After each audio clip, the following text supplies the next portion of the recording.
네, 다시 한번 강조를 하는데 주식 전망이라는 건 매우 힘들고 주식 전망 한다는 사람들 믿지 마십시오. 예!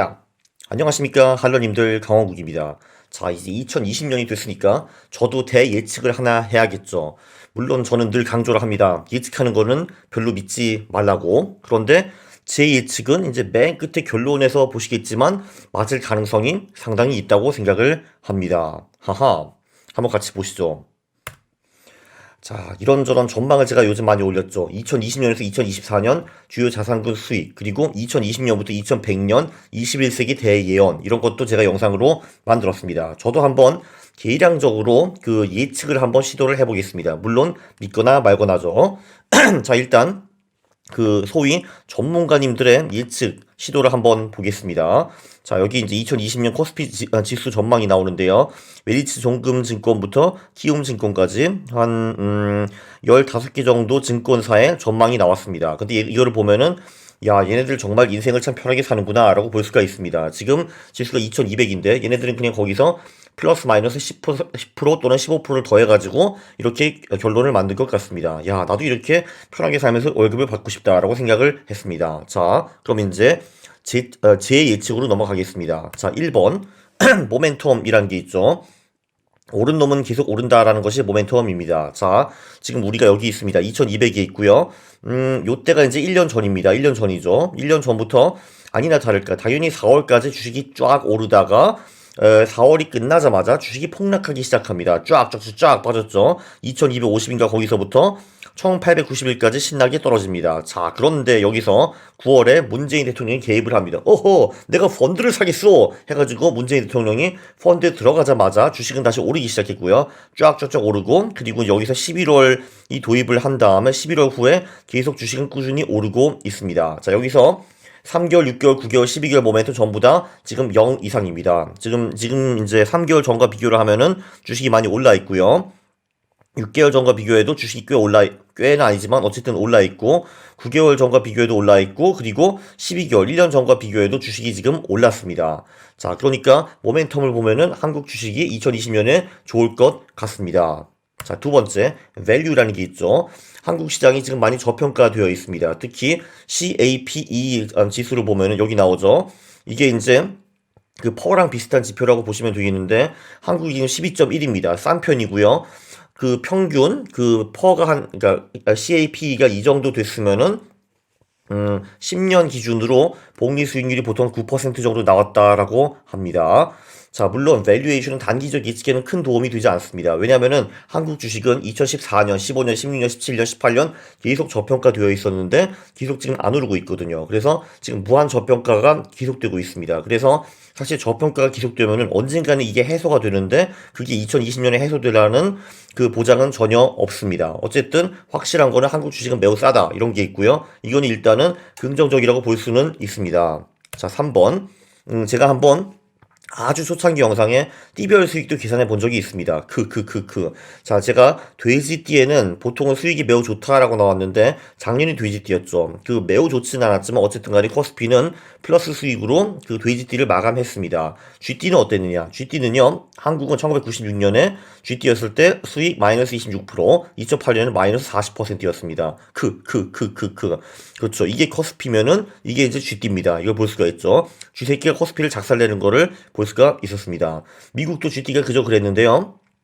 1956년부터 2018년까지 미국에서는 GD 수익률이 마이너스 3.5%. 근데 놀랍게도 일본은 1914년부터 2018년까지 수익이 19.4%였습니다. 되게 신기하죠. 그죠? 똑같은 GD인데 한국과 미국은 X가 되고 일본은 우후가 된 겁니다. 자, 2008년 이때가 이랬죠. 그 최근 GD입니다. 다우 존스가 여기 13,000에서 신나게 7,000까지 50% 쫙 떨어지는 거를 볼 수가 있었습니다. 에휴, 그렇죠. 자, 4번 미국 대통령 슈퍼사이클. 이거는 켄 피셔도 그의 책에서 썼고 레리 윌리엄스도 책에서 썼고 상당히 많은 사람들이 알고 있는 그런 지표입니다. 전반적으로 미국 대통령 임기 3년 차랑 이게 3년 차거든요. 3년 차의 수익이 매우 좋고 4년 차에도 보통 수익이 좋은 편입니다. 왜냐하면 아무래도 이제 그 대통령 선거가 앞에 오니까 대통령들이 돈을 팍팍 뿝니다. 그래야지 이제 선거에서 표를 받을 수가 있으니까요. 그래서 3년차, 4년차에 보통 미국 주식이 많이 오르고 있고요. 아무래도 미국 주식이 전 세계 주식 시장의 절반이기 때문에 미국 주식이 잘 나가면은 전 세계 주식도 잘 나갈 가능성이 매우 높습니다. 어쨌든 전반적으로 그 미국 대통령 임기 4년 차에는 주식이 보통은 많이 오릅니다. 선거 직전까지 보통 쫙 오르고 이제 선거가 끝나고서 주식이 다시 꺾이는 게 보통이고요. 자, 그래서 2020년은 전반적으로 좋을 것 같다라고 말할 수 있습니다. 다섯 번째, 네, 이런 것도 레리 윌리엄스가 분석을 했습니다. 혹시 레리 윌리엄스를 모르신다고요? 네, 제 유튜브 채널에서 그 변동성 돌파 전략이라고 찾아보시기 바랍니다. 레리 윌리엄스는 제가 아는 사람들 중에서 역대급 가장 위대한 트레이더라고 볼 수가 있는데요. 이 사람이 이런 것도 분석을 했습니다. 10년 사이클. 그러니까 그 1로 끝나는 해, 2로 끝나는 해, 3으로 끝나는 해, 이럴 때 수익이 언제가 좋은가 분석을 했는데, 이게 이제 0으로 끝나는 해죠. 0으로 끝나는 해는 보통 주식 수익이 별로 안 좋았습니다. 3승 7패였고요. 이후에도 2000년에는 주식시장이 망했고 2010년에는 괜찮았습니다. 그래서 4승 8패이고요. 여기 보시면은 이게 다우존스 10년 사이클인데 0으로 끝나는 해에는 수익이 전반적으로 별로 안 좋은 거를 볼 수가 있습니다. 0과 1이 별로예요. 이거 볼 수 있죠. 0과 1은 별로고 2까지도 별로였다가 2에서 크게 한번 박살나고 이때부터 다시 쫙 올라가기 시작합니다. 자, 어쨌든 0은 별로입니다. 참고로 5로 끝나는 해는 수익이 매우 좋습니다. 13승 0패거든요, 지금. 보면은 1880년대부터 지금까지 단 한 번도 5로 끝나는 해에 주식시장이 마이너스 수익을 낸 적이 없습니다. 놀랍죠? 그죠? 자, 그리고 여섯 번째, 독일 슈퍼스타 기에버트 198번 영상이 나옵니다. 이 사람이 거시경제 인덱스를 만들었는데, 이 사람은 그때 금리랑 인플레이션, 그리고 그 환율, 그리고 11월 4월인가 아닌가, 그거를 봤는데요. 네, 한국 같은 경우에는 인플레 같은 경우 별로 큰 도움이 안 되고, 한국은 놀랍게도 원화 가치가 상승하고 금리가 오르고 11월에서 4월이면 보통 수익이 좋았습니다. 지금 다행히도 11월 4월이죠. 그래서 지금은 주식시장이 전반적으로 좋은 편이고 원화 가치가 1년 동안에 1113원에서 1156원까지 조금 하락했습니다. 그리고 금리가 오르지 않고 인하가 됐는데요. 이건 전반적으로 이 게이버트 거시경제 인덱스에 별로 좋지 않다는 뜻입니다. 그래서 게이버트의 논리를 보면 2020년에 한국 시장이 별로 안 좋을 것 같다는 겁니다. 자, 결론을 내야죠. 6개 지표를 분석을 해봤습니다. 근데 정확히 3승 3패가 나왔죠. 모멘텀 지표는 굿, 밸류 지표는 장기적으로는 굿, 그 T별 그 수익은 별로, 4년 대통령 사이클은 굿, 10년 사이클은 매우 별로, 그리고 게이버트 거시경제 지표도 별로입니다. 그래서 결론적으로 매우 혼란스럽다고 볼 수가 있습니다. 네, 2020년은 매우 혼란스러울 것 같습니다. 그래서 디폴트 전략은 그냥 11월에서 4월까지 투자를 하고 4월 말에 나가기, 그리고 관망하기, 뭐 이런 거입니다. 그래서 혼란스러운 한 해니까 대폭락부터 대상승 다 가능합니다. 하한가 1700, 상한가 3400. 저는 이렇게 보고 있습니다. 기본적으로 저는 코스피가 지금 2200인데 막 마이너스 50%, 1100으로 떨어지고 이럴 가능성은 별로 없다고 봅니다. 왜냐면은 코스피는 지금도 너무 싸거든요. 그래서 금융위기가 좀 심하게 와도 제가 생각하기에는 코스피가 막 50% 떨어지고 그럴 가능성은 별로 없어 보입니다. 오히려 반대로 이제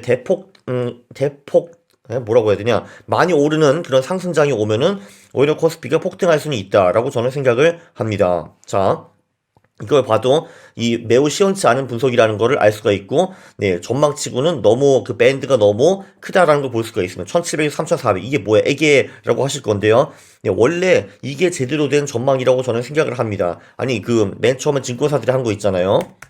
자, 이게 사실 말이 안 되는 겁니다. 2200에서 플러스 마이너스 10%. 이게 도대체 뭡니까? 그죠? 자, 저는 이제 그냥 이렇게 말을 합니다. 올해는 전망하기가 매우 힘들다. 물론 내년도 비슷할 겁니다. 내후년도 그럴 거고요. 그리고 전망을 쪽집게처럼 할 수 있다는 사람들은 안 믿는 것이 맞습니다. 그건 제가 다시 한번 강조하고 싶습니다.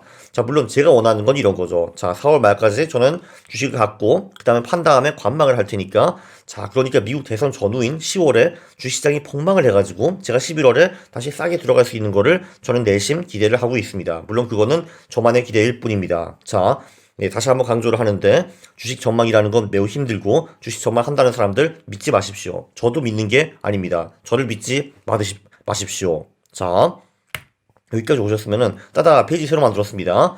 자, 구독을 하시는 겁니다. 구독을 하는 사람이 현명한 사람입니다. 그리고 영상을 보셨으면은 좋아요를 누르는 겁니다. 싫어를 누르면은 제가 매우 싫어합니다. 감사합니다.